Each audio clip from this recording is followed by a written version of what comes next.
Good evening. Tonight we are going to be learning Maseches Shabbos of Kuf Chav Daled. Some very, very important Gemaras as it relates to the topic of a Malacha Shetzricha Legufa and Klisha Malachto Le'Isser. We're going to be learning a number of those shitas, the more strict ones and the more lenient ones.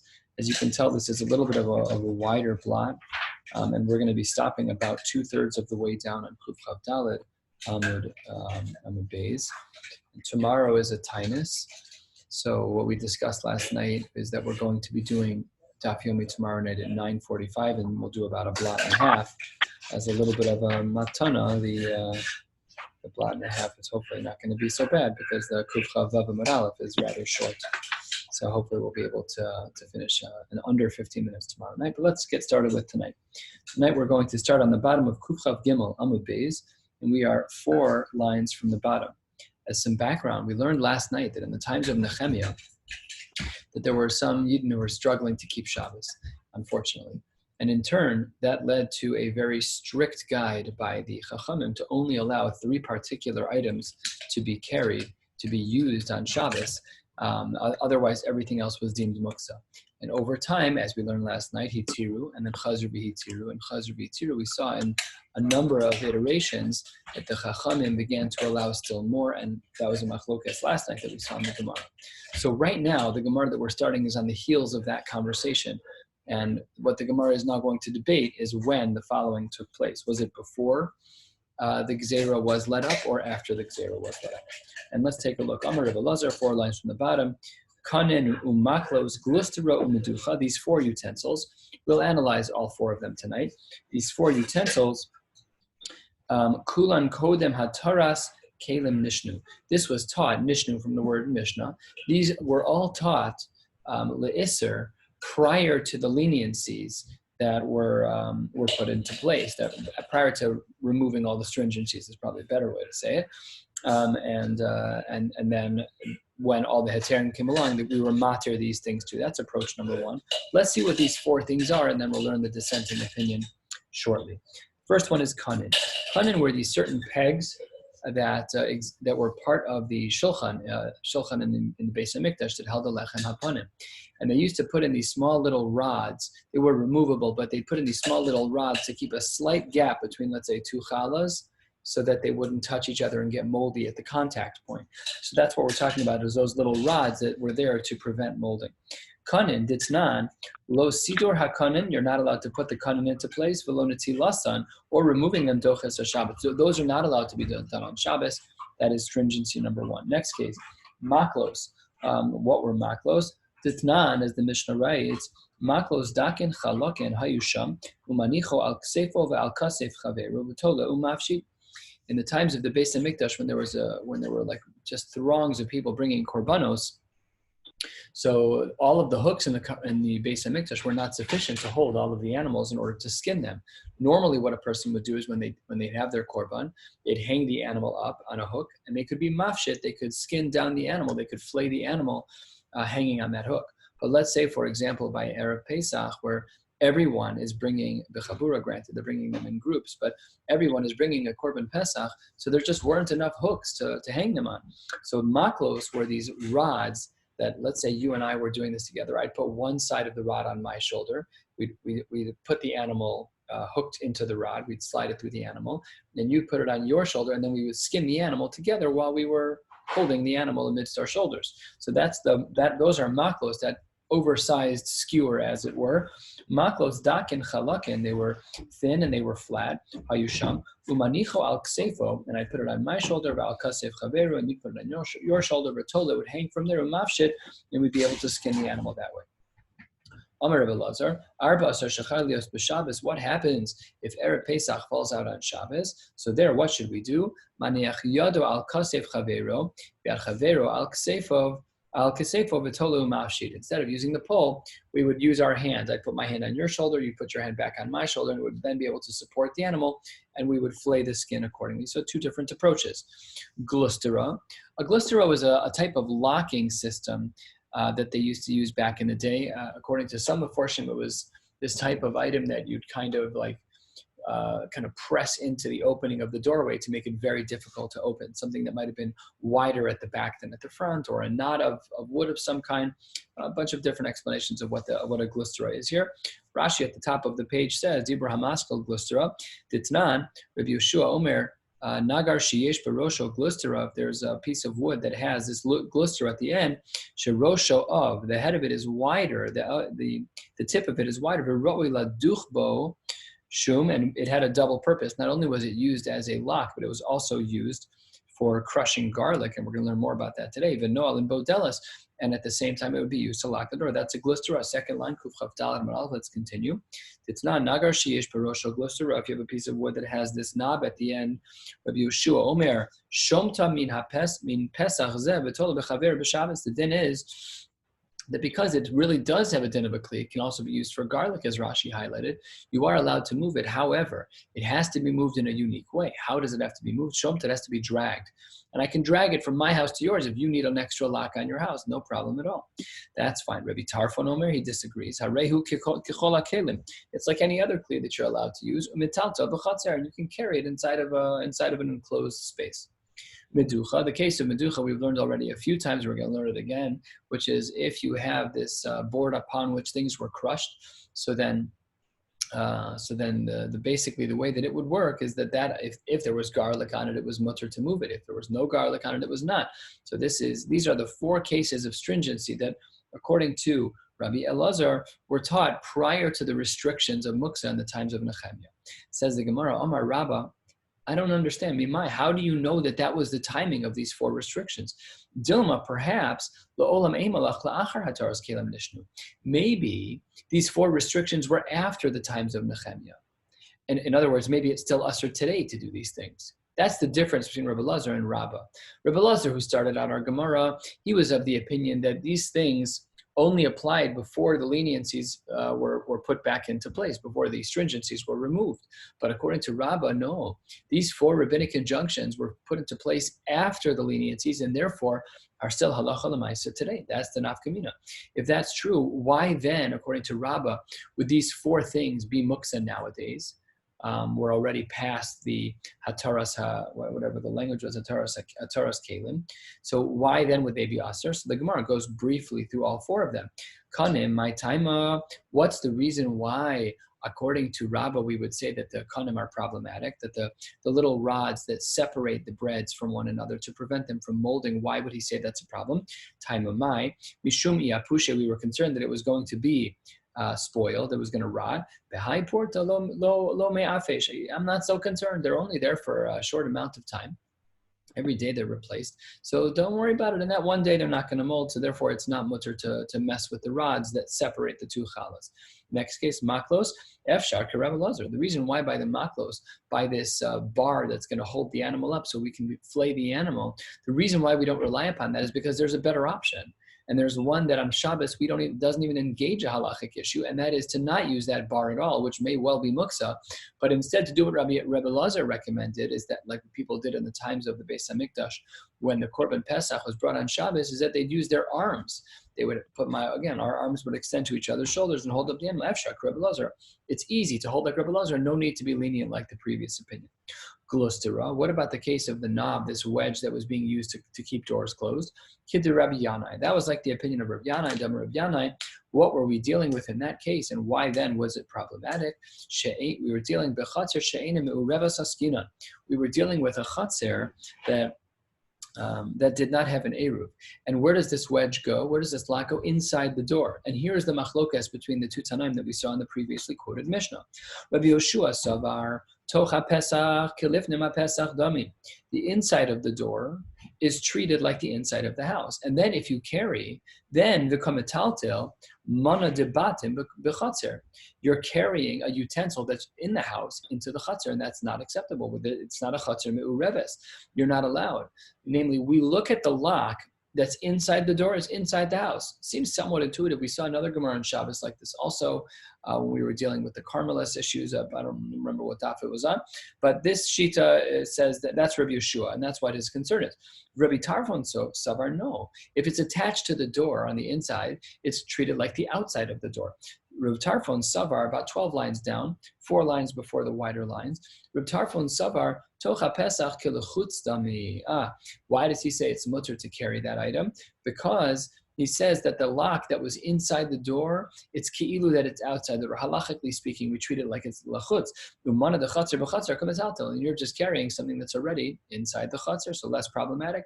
And maducha, what about this press that was used for shum, for garlic? Reb Nechemya, so that is not, we just don't paskin like Reb Nechemya, but that's how we defined this case, and why Rabbi thought that of all of the 4 cases, were usher, even after the time of Hataras, of all of the muktzah that used to be usher in the times of Nehemiah, when people were not keeping Shabbos properly and all the leniencies were restricted. Rabbi felt that these 4 cases were found to be only afterwards, and therefore they would still apply Ladina. And that brings us to, and what's the sheet of Rabbi Nechemya? We learned this yesterday. We're going to learn his Mishnah right now. Rabbi Nechemya was of the opinion of Ein Nitzalin Ela Letzorech, that muksa, you can only use a kli for its dedicated purpose. You can never use one for any secondary purpose. So therefore, the meducha, this press that was used for, this contraption that was used for pressing garlic, you couldn't repurpose it, because in doing so, you'd be moving something that's muksa, according to Rabbi Nechemya, because ein nitlin, the only thing that you're allowed to use, ein nitlin ella litzorech. Beautiful. That brings us to the Mishnah, about almost a third of the way down. And Daf Kuf Chav Daled and Aleph, let us continue right into the next Mishnah. Kol hakelim nitlin. All utensils can be moved. Wow, that's pretty expansive. Litzorech v'shelo litzorech. That which you need and that which you don't need. If we stopped learning this Mishnah right here, we would have no clue what's going on. It's going to be the opening question of the Gemara in another line or two. And this is the sheet of the Tanna Kama. Reb Nechemya Omer, I don't agree with you. Not everything is permissible to use. It's not Litzorech and Shelo Litzorech like the Tanna Kama, but rather, says Reb Nechemya, Ein Nitlin Ela Litzorech, only Litzorech. So the primary machlokas between Reb Nechemya and the Tanna Kama is something that is Shelo Litzorech, because Reb Nechemya allows Litzorech, and the Tanna Kama allows Litzorech and Shelo Litzorech. So those are the various approaches here in the Mishnah. Asks the Gemara, first of the widest lines, My Litzorech or My Shelo Litzorech? What are you talking about when you say in the Mishnah, according to the Tanna Kama, when you say that something is mutter to carry Litzorech and Shelo Litzorech, what are you talking about? I'm just going to do a quick screen share here to share this chart with you, because my brain could not put all of this information in one spot, and I don't know if yours can, but this certainly made it easier. As you can see here, these 2 boxes are under the parameter of the Tanna Kama, and this is the Shita of Rav Nechemya, and we have a machlokas amoraim between Rabba and Rava. If it wasn't confusing enough, the only difference is one letter and a variant in pronunciation. So let's try to hold cup here. And the line that we're analyzing is that first line, as I put in quotes here, Kol hakelim nitlin litzorach v'shelo litzorach, the sheet of the Tanna Kama, which is difficult to understand. Now let's go in the Gemara, and you can reference this as we go through it. It'll help. Hopefully, it'll help us to ask a number of questions later in the Gemara as well. Says the Gemara, Omar Rabba. My Letzorach, my Shelo Letzorach, says the Gemara, Omar Rabba. Rabba says, I'm going to define each phrase for you.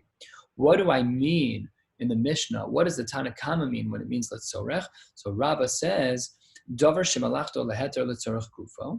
The definition of that which is Letzorach is a Dover shemalachto leheter, something you're allowed to use, and it's Letzorach gufo, it's for its own purpose. Okay. And then what is Shelo Letzorach? So answers Rabba, Shelo Letzorech, that's the second, we did Letzorech according to Rabba. Here's Shelo Letzorech. Shelo Letzorech is Davar Shemalachto Leheter, Letzorech Makomo. Very good. The Gemara now adds in the Davar Shemalachto Le'Isser, which is not really referenced in our Mishnah, because our Mishnah is only talking about Letzorech and Shelo Letzorech. But what about Davar Shemalachto Le'Isser, Letzorech Gufo in, Letzorech Makomo Lo? He takes a stricter line in regards to Tzorech Gufo and Tzorech Makomo. We saw this already one time. That Rabba is of the opinion that a klisha malachto le'isser can only be moved legufo, meaning I need the hammer as a doorstop. That's permissible. But letzorach makomo, because it's sitting on my dining room table, that's not grounds to move it. Ve'asa Reb Nechemya le'meimar, follow along. We're now in this box here. And what does Reb Nechemya argue on the previous shita of Rabba? Let's see. Thus, Reb Nechemya le'meimar, 3 lines into the widest lines. Ve'afilu davar shemalachto leheter letzorach gufo in letzorach makomo lo. He argues in regards to tzorech makomo, in this case, davar shemalachto leheter letzorech makomo, the Tanakama held mutter, and Rav Nechemia held aser. So this right here is their machlokas. These two in this box, they only argue letzorech, shelo letzorech. They don't argue in regards to the case of letzorech. Very good. Next case, let's continue. Omar le Rava pushes back very sharply on him. He says, I don't understand. Rabbi, you said that letzorech mekomo is defined as shelo tzorech karyaslei. Look at this. Look in box 2. Rabba was of the opinion that within the Tanakama, the definition of shelo letzorech is davar shemalachto leheter letzorech mekomo. Look what he did. He called something letzorech mekomo shelo letzorech. So Rabba's like, you can't do that. You can't say that the definition of shelo letzorech is something that is letzorech. That's a contradiction in terms. And because Rava doesn't like Rabba's explanation of shelo letzorech, he gives his own answer. We're almost halfway down, about 5 lines down, and the widest line is Kuf Chaf Daled Amud Aleph. Let's now learn the opinion of Rava, not to be confused with Rabba. Elamar Rava, how do we define letzorech and shelo letzorech? Here we go. Letzorech, when the Mishnah says that you can move something letzorech, here's what it means. Davar shemalachto leheter bein letzorech gufo bein letzorech makomo.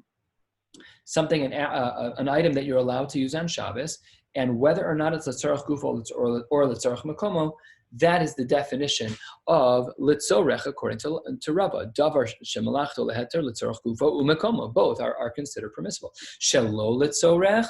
What does it mean, shelo letzorech? Ve'afilu mechama letzeil. Even if you don't need it, you're only moving it to protect the item.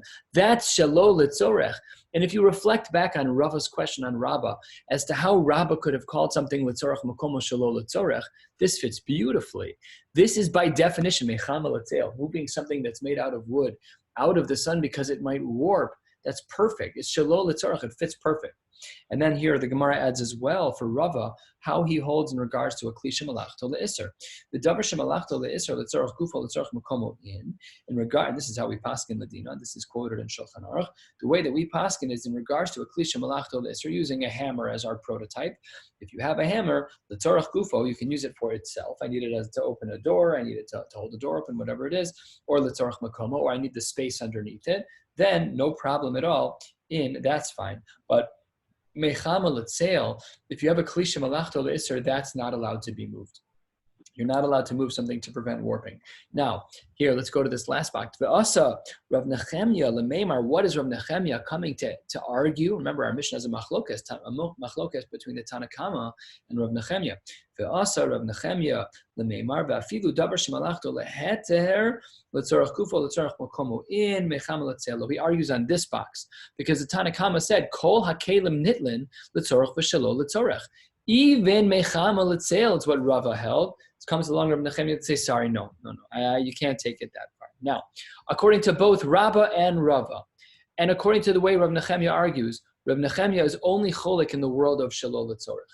He's not arguing in regards to the world of tzorech at all, and that is how we could, in a graphic term, with using this as a bracket, trying to understand. That is the machlokas that we have between the Tanakama and Rav Nechemia through both the lens of Rabba and the lens of Rava. I'm happy to share this with you if you'd like to look at it later, and hopefully this will help you keep things clear on this particular daf. So says the Gemara as follows, halfway down. Yasiv Rav Safra, V'Ravacha Bar Huna V'Ravhuna Bar Chanina, Yasvei V'Ka'amre. They had the following question. L'Rabba Aliba de Rav Nechemia, follow the chart. LeRabba, Aliba de Rav Nechemia. What does he say in this box? That even something that's a malachto leheter, that if it's letzorech makomo, you're not allowed to move it. So says the Gemara, according to Rav Nechemia, I don't understand. Hani ka'aros heichim metaltolina. How are you ever allowed to clean off a table? You're not allowed to move something letzorech makomo.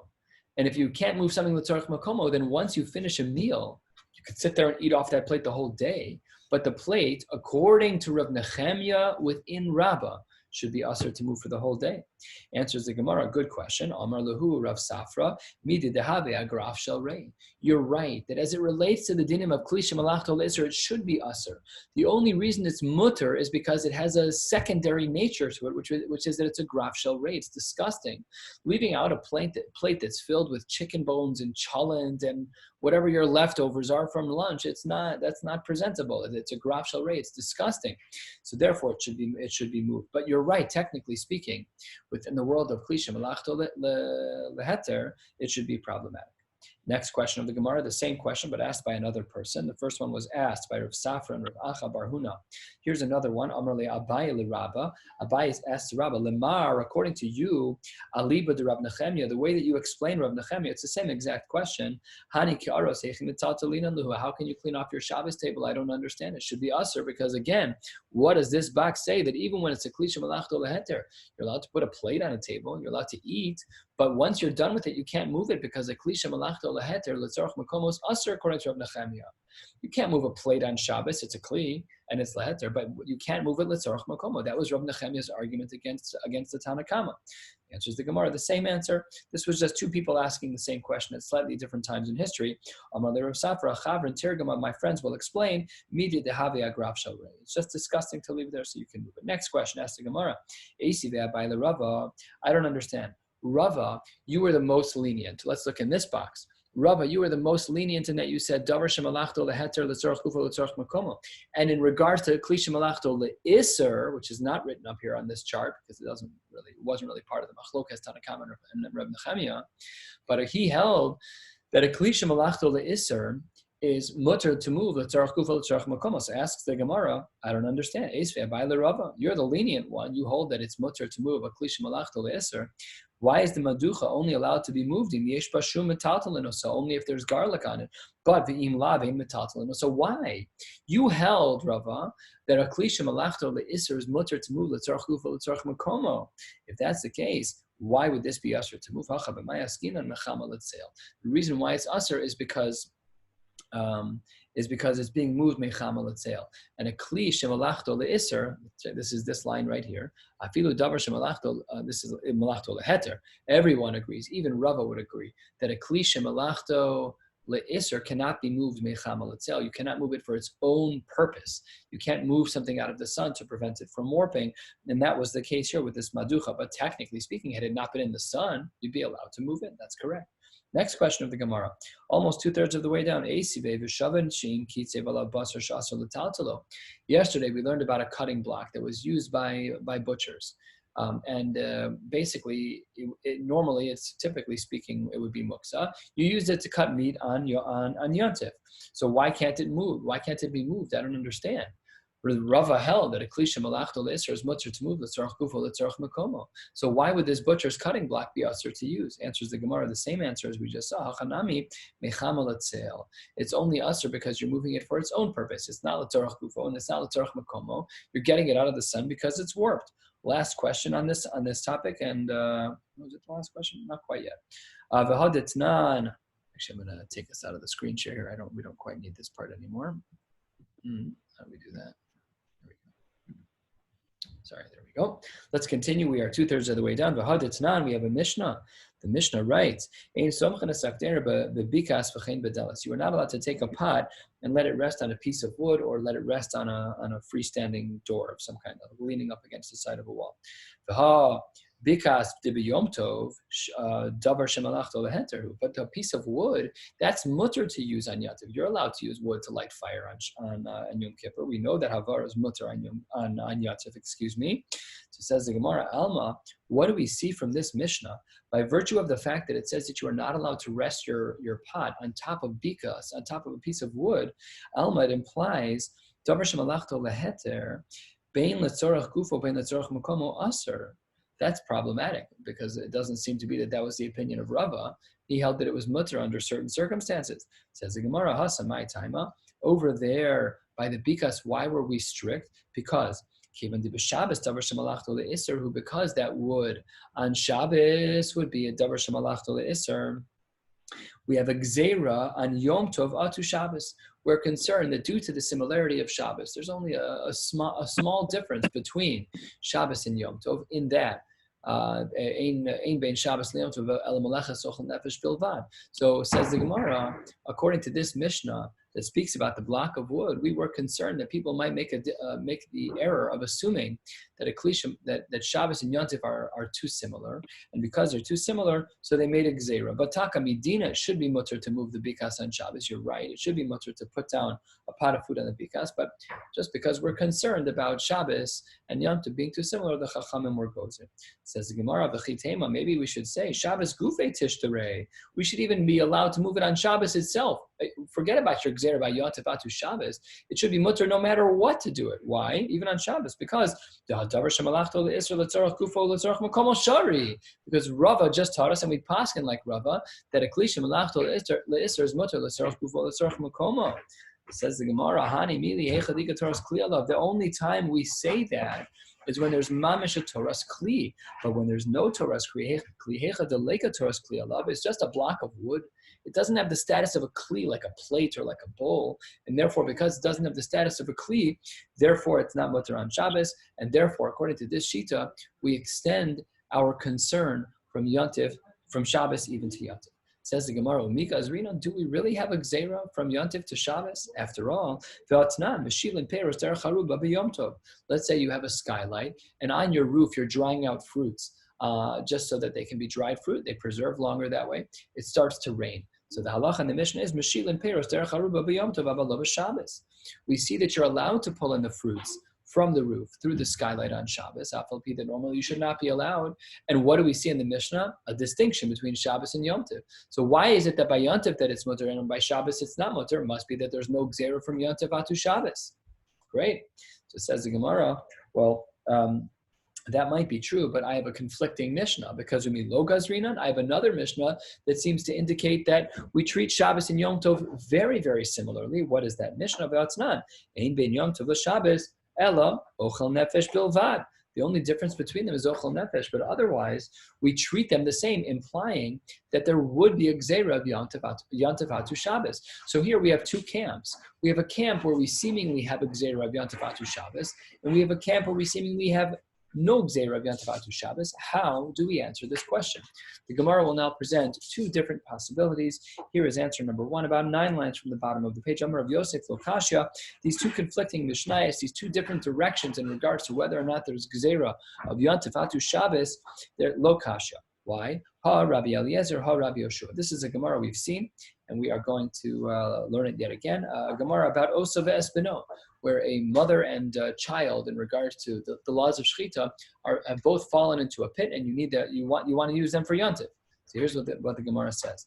Titania, the Brisa writes, Osa ve'Espino shenaflu lebor. Two animals that are not allowed to be shechted on the same day because they're parent-child. Rabbi Eliezer, Omer Ma'ales Arishan Amanat L'Shochto V'Shochto. You bring up the first animal on Yontiv with intent to shecht it, and taka, you shecht it. V'Hasheni, what do you do with the second one? Now you have no use for it. You already did your shechita. You don't need anything else. V'Hasheni also lo parnasa b'makomo. You feed the animal while it's still there. B'shvil shelo yamos, enough to keep it alive. That's the sheet of Rabbi Eliezer. However, the dissenting opinion is that of Rabbi Yoshua. Rabbi Yoshua Omer, Ma'ales Harishon Almanas Shochto ve'eno Shochto.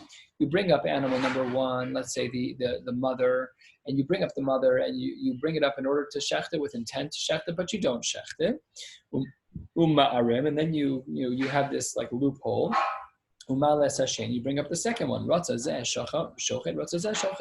Yoshua gives a lot of latitude here. And he says, you can bring whichever one you want. I don't care which one you bring up. It doesn't make a difference to me. You can bring up both. But it has to be done derech ha'arama. The first one you bring up with intention to potentially shecht, and then you don't shecht it, and then you bring up the second. So the Gemara here is hinting to the fact that Rabbi Yoshua is lenient here, so maybe he'd also be lenient there. Namely, if he's lenient here to allow ha'arama to bring up both animals, then maybe he'd also be lenient by Yontif to say that we are not going to have a gzera Yontif atu Shabbos. Says the Gemara, Mimai, how do we know that that's the case? How do we even use this source of Osa ve'Espino to answer our question of Yom Tov atu Shabbos, or whether or not there's a Gzera? Dilma, 4 lines from the bottom. Dilma adkan lo ka'amar Rabbi Eliezer hasam ela de'efshar leparnasa. Maybe Rabbi Eliezer only said that we don't bring up both animals, maybe that's only true where we're able to feed the animal. Aval, let's say that I'm not able to feed the animal. All I can do is shecht it, or it's going to die. So then maybe maybe there Rabbi Eliezer would be of the opinion that because I can't feed the animal, I'm not going to let the animal die. Maybe he would agree to the ha'arama of Rabbi Yeshua. So therefore, this is the first reason why we can't use this source of Oso ve'espino as a raya, one way or the other, about our question of whether or not there's a Gzeir of Yantafatu Shabbos.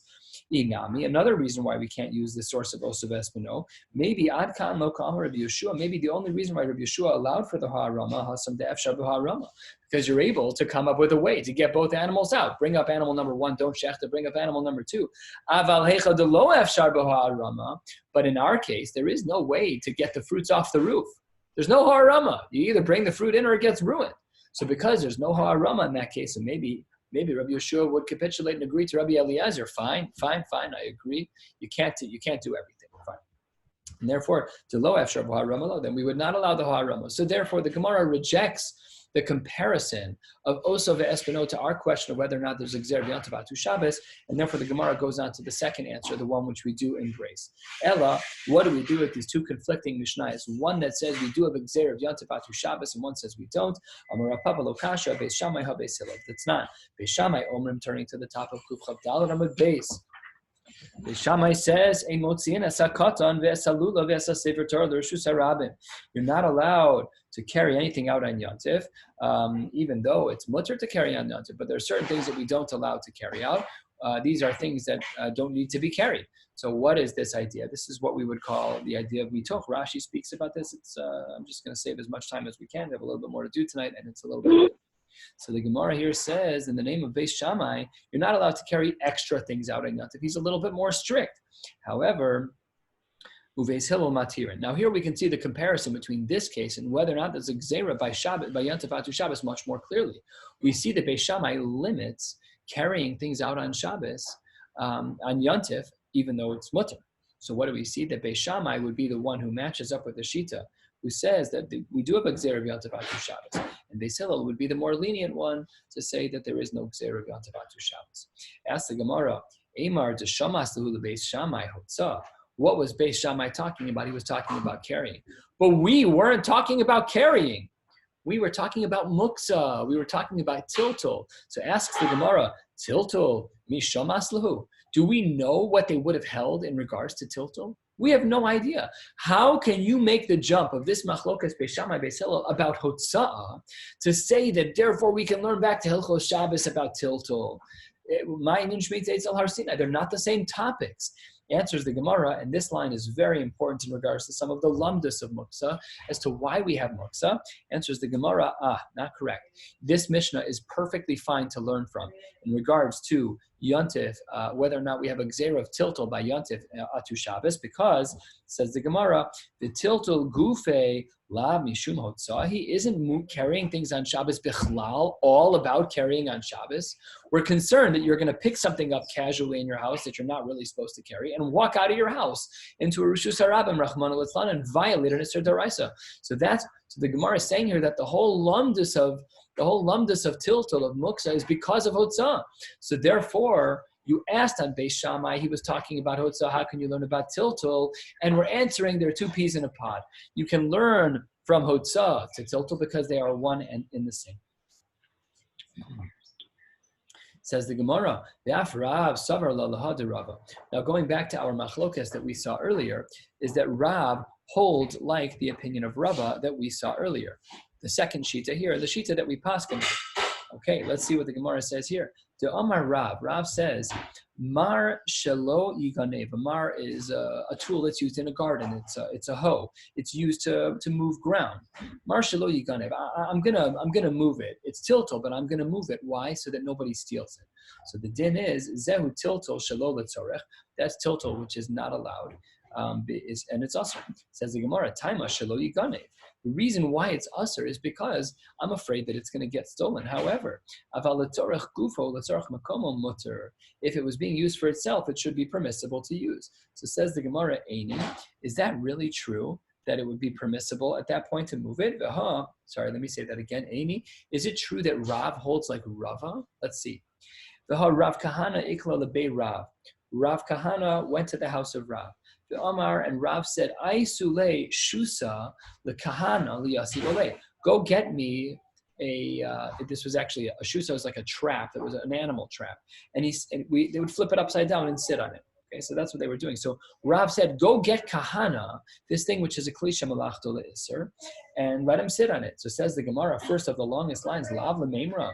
Doesn't this imply the davar shemalachto le'isr letzorach gufo in letzorach makomo lo? Doesn't this imply that when we're talking about a klisha malachto le'isr, that it's only letzorach gufo? We said that you can move the trap for kahana to sit on it. That's what Rav said, implying that you can move it letzorech gufo, but maybe not letzorech makomo. Says the Gemara about letzorech makomo lo, and therefore, if that's true that Rav holds that the klisha malachto le'isr is only letzorech gufo, not letzorech makomo, then he doesn't hold like Rava, because Rava was matir by a klisha malachto le'isr letzorech gufo and letzorech makomo. Answers the Gemara, hachi amar lehu. No, there's such a sharp touch here. The Gemara says, what really did Rav say to his servants in regards to this little trap to bring to kahana? Shkulu shusa mikhame kahana. Move the trap away from kahana so he has a place to sit. That is letzorech makomo, and that is exactly what Rav holds, which is that Rav holds like Rava, namely that when there is a klisha malachto le'isr, this shusa, this trap, and you're moving it out of the way so that kahana can sit, so that Rav kahana can sit, that's mamish the application of Rava, and therefore we see that Rav holds like Rava. There's another way that we could explain that Rav holds like Rava, which is hasam mecham ibaisema hasam mechama letzeil. The movement of that shusa was mechama letzeil. It was for the purpose of the shusa more than it was for kahana. That's a little more difficult to fit in, but that's an answer nevertheless in the Gemara. Next, second of the widest lines, end of the line. Rav Mari bar Rachel Havalehahi be Sadyusa. He had a particular pillow that was bishiusa. It was out in the bishimsha. That was out in the sun. So he went to go ask a shayla to Rabba. Asa v'kamei de Rabba. And he said, Rabbi, Amar le mahu letiltu linhu. Am I allowed to move this out of the way? It's not letzorach gufo. It's not letzorach makomo. It's just mechama letzel. I don't want this to get ruined in the sun. So Rava said, Amar le shari. He said it's permissible. So, sometimes you ask a shayla to the Rabbi and you really want them to be machmer. You keep saying, hold on 1 second, Rabbi. Amar le, what did he say to him? Islay acharina. He said, but I have another pillow in my house. So why should it be mutter to move it? So he said, chazul orchem, because that's chazul orchem. People come over, then you'll have an extra pillow for the oreach to sit on. So he says back again, Rabbi, islay nami orchem. I have enough pillows even for the orchem. So says the Gemara, Rava says back to this yid, Amar le galisa adaitech, you've revealed how you hold. Now you showed me how you really feel deep in your soul. And what is that? The kiraba sviralach. You hold like the more strict opinion of Rabba, like we learned earlier today, that doesn't allow moving things under all circumstances, unlike Rava, who is more lenient. So therefore, Rava gave him a patch. Lekule alma shari. For everybody else in the world, moving a pillow like that would be totally fine. However, ledidach, but for you, you've showed your true colors. You hold like Rabba, the more strict opinion, and therefore ledidach asir. It's not permissible for you. Next case, Amar Rabbi Abba, Amar Rabbi Chia bar Ashi, Amar Rab, Mechabdos shel milsa mutter letaltal and b'Shabbos aval shel tamara lo. If you have a broom that's made out of a cloth material, permissible to be metaltal on Shabbos. However, if it's made out of tamara, if it's made out of palm leaves, that is not permissible. This is a machlokes in the Amoraim. Rabbi Elazar, not Eliezer, who is the Tana. Rabbi Elazar held differently. Omer Afshal Tamara, he was more lenient than Rav to say that even the broom that's made out of the palm branches is allowed to be moved. Ask the Gemara, what is the case scenario that they're having an argument about? If what you're saying is that it's mutter to use because it's letzorach. If that's what they're arguing about, that Rav says that the tamara is usher, that the broom that's made out of the fern leaves is going to be usher, but Rav holds that it's mutter.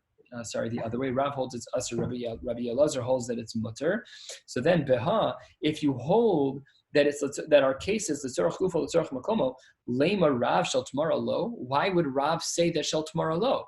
Rav holds like Rava. The Rab kirava svira who holds that l'tzarach kufa l'tzarach makomos mutter. So if the case we're dealing with this case of the tamara with the palm leaves is l'tzarach kufa l'tzarach makomo, so then Rav has to agree that the tamara is going to be mutter. Why would he say that it's aser? Ella, it must be that what's the machlokas between Rav and Rabbi Lazar? It must be Ela mechama letzeil, 1/3 of the way down. V'ha lema Rabbi Elazar af shel tamara. But if it is mechama letzeil, who does Rabbi Elazar have to rely upon that it's mutter to use it? It's mechama letzeil. That's also, we don't bring things in mechama letzeil with this type of kli. That's not allowed at all. Answers the Gemara, you're right. We misunderstood all of this. There is no machlokas between Rav and Rabbi Elazar in regards to the tamara. Here's what it should say: L'olam mechama letzeil. We are dealing with that second case of mechama letzeil. But ema v'chein amar Rabbi Elazar. Rabbi Elazar should then agree with the shita of Rav that the tamara would be problematic, that a broom that's made out of these leaves from a palm tree would not be allowed to be moved. We paskin like Rava. This is not a case of moving something. And both Rav and Rabbi Elazar agree that the tamara is going to be usher to move. This last mission, about 12 more lines for the night. I know it's a little bit late, but let's finalize here tonight with this last mission of the evening. If you have utensils that are allowed to be moved on Shabbos, even their shards, their broken pieces can be moved too. But provided that you osin me'ein malacha. However, it has to be that it can still do some type of malacha. It still has to have a use. It still has to have some function to it. Otherwise, it's a zero, and then it might be muksa. Shivrei areva, if you have a broken bowl, an areva in arvos is a mixture. So an areva is like a mixing bowl. So if you have a broken mixing bowl, so you can use those shards. The chasos says bohenes piachavis. You can use it to cover over an opening in a barrel. Shivrei zechuchis, you have broken glass. The chasos benes piapach. You can use broken pieces of glass to cover over any other container. No problem at all. Rabbi Yehuda, however, he has a slightly different language, but a significant difference between them. What does he say? Rabbi Yehuda Omer, when is it that the shards are allowed to be moved? Bilvat you osim me'ein malachtan, not malacha like the previous year. It's malachtan, this malacha, exactly what it was meant for. So therefore, shivrei areva, what we're mixing was used for, it was made latzuk l'sochan makefa. You can use it for something like oatmeal. That's what the mixing bowl was used for, not for the chavis. That's not allowed. Rabbi Yehuda only allowed it for something that was me'ein, that same exact malacha, malachtan. That was his language. What was glass used for? Latzuk l'sochan shem, and they were used to carry oil. So then it had to be used only for that purpose. Otherwise, the shivrei kelim would not be allowed. So now the Gemara analyzes this. Amar Yehuda, Amar Shmuel, machlokes shenishbru me'erev Shabbos. When do they have this machlokes in our Mishnah between the Tanna Kama and Rabbi Yehuda? That's when the shards broke before Shabbos. Demar savar me'ein malachton in. One shita holds that when it's part of the same malacha, I can do the same function with the bowl, the areva, and I can still hold the oatmeal with it. That's fine. But me'ein malacha, if all it did was help with other areas, such as covering over a chavis, which is not me'ein malachtan, it's not the same thing that the bowl was made for. So then, if it's me'ein malacha acheres lo, umar savar afilu me'ein malacha acheres, that's the sheet of the Tanna Kama. Aval, if what their machlokes is nishbaru b'Shabbos, if what you're saying is that their machlokes only had to do with that, then divrei hakol mutarin. Everyone would agree that it's permissible, even if it's not for its own function, even if it's only to cover a barrel. If it broke on Shabbos, so then, like we learned earlier, when a lid breaks off of a kli, it's perfectly fine, no problem at all. It's perfectly fine to use that lid on Shabbos, even for a different malacha. However, the Gemara asks, Mosiv Rav Zutray, Masikim Bekelim, Vein Masikim Meshivrei Kelim. We learned that when one has wood, so the wood can be used for fire, for fuel on Yontif, but Vein Masikim Meshivrei Kelim, you're not allowed to use something that was broken on Shabbos as fuel. Dinishbru Emas. When did it break off? Was it before or after Shabbos started? Why can't you use the wood before Yontif? And if it broke before Shabbos, it's perfectly fine to use. It's just broken wood. It's wood. Why can't you use wood? It's not like you cut it on Yontif morning. that should be totally fine. It must be Yom Tov. And what do we see there? That on Yontif v'katani masikin b'kelim ve'ein masikin b'shivrei kelim. You can't use shivrei kelim for fuel. But you just said above that if it broke down on Shabbos, that everyone would agree. Yet we see here that that's not true. We see that that's not the case. Ella, says the Gemara, Itmar, if you're going to quote this Shita of Rabbi Yehuda Amar Shmuel, like we started with the opening of the Gemara, Hachi Itmar, this is really what he must have meant. Amar Rabbi Yehuda Amar Shmuel, Machlokes Shenishbru b'Shabbos. Really, the Machlokes is that it broke on Shabbos, not like we initially said. We're trying approach number 2 here. Dimar Savar, that when it breaks on Shabbos, Muchanhu, because you had the whole Kli Mutter on Shabbos, permissible to use, no problem. Umar Savar Noladhu, however, the other Shita held that it's Nolad, because in this form, this Kli was never really usable, and therefore, you are not allowed to use it. Aval, however, within this second approach, if knowing that the machlokes is when it broke on Shabbos, aval me erev Shabbos tibri hakol mutarin, but if the shivrei kelim broke before Shabbos start, then leisman depalig, there is no concern of nolad here. The nolad can only happen if it broke on Shabbos. But because it's before Shabbos, therefore there's no concern at all. We're going to stop right here, 2/3 of the way down at Tani Chada. We'll pick up here tomorrow night. Tomorrow night is a fast reminder. Tomorrow night's stop will be at 9:45. We're going to start from here. We're going to move quickly through this slightly larger daf. But again, the Amud Aleph that we're going to learn of Kuf Chavav is a little bit shorter. Wishing you all a beautiful, beautiful